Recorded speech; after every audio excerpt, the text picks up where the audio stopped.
அனைவருக்கும் வணக்கம். நான் ஒரு குறள் சொல்லியிருந்தேன், அன்னை வாழ்த்து என்ற தலைப்பில். அது என்னவென்றால்,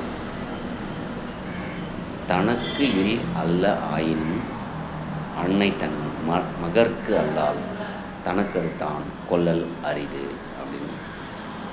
அதனுடைய பொருள் என்னென்னா, ஒரு அன்னை தனக்கு ஒரு பொருள் கிடைக்கவில்லை என்றாலும் பரவாயில்லை, தன் பிள்ளைகளை போய் அது சேர வேண்டும்.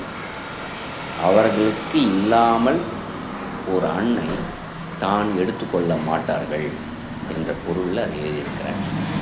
தன் பிள்ளைகளுக்கு கொடுத்து இன்பமுறுவார்கள் என்ற பொருளில் அதை சொல்லியிருக்கிறார். அது என்ன குறள் என்னவென்றால், தனக்கு இல் அல்ல ஆயினும் அன்னை தன் மகற்கு அல்லால் தனக்கது தான் கொள்ளல் அரிது. நன்றி, வணக்கம்.